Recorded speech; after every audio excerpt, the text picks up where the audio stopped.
Shalom and greetings here from Israel. I want to wish you a very blessed new year here from the city of Jerusalem. And allow me to read to you a powerful passage that we find in the book of Nehemiah chapter 2, verse 18, where the man of God says, "Let us arise and build. Let us arise and build." And I want to throw this Rhema word of God to you at the beginning of this new year 2024. Let us arise and build. And I want to give you two very practical arenas where we need to arise as people of God and where we need to build and rebuild.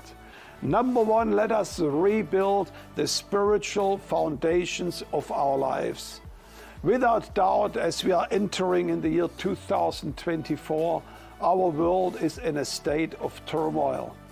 Wars are in Europe, wars are in the Middle East. Many things are shaking in the nations, even where we might be residing right now.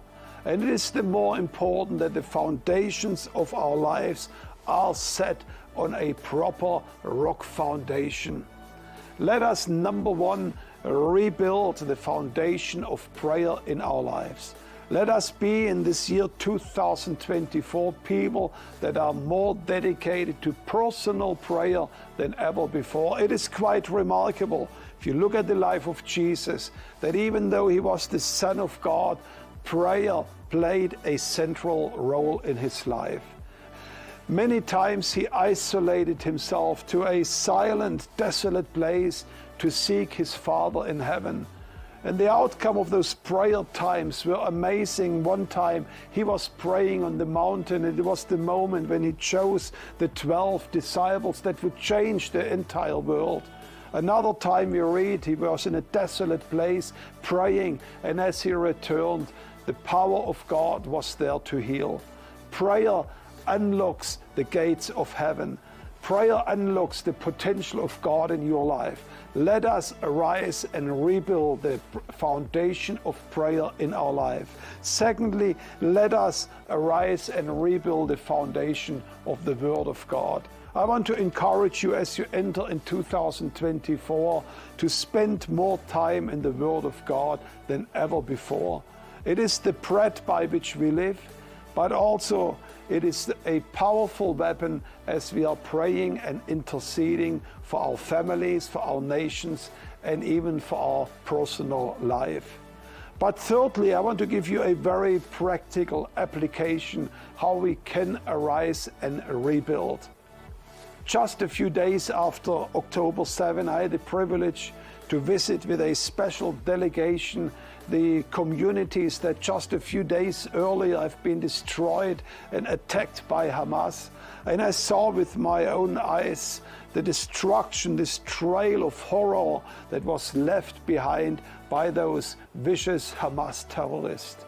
And I want to call upon all of us today, let us arise and rebuild.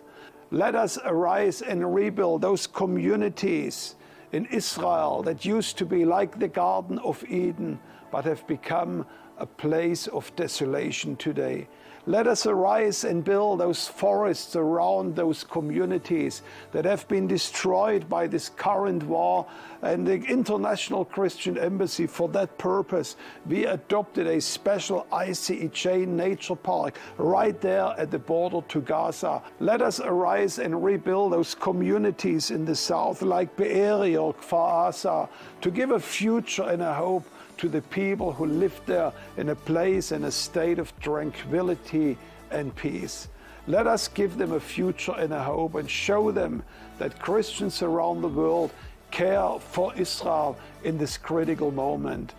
Let us together arise and build. Let us build the land of Israel, but also let us build the foundations of our spiritual life with God. And as we do this, I am sure that we will master the storms that might face us in 2024, and we will be a blessing for the people around us.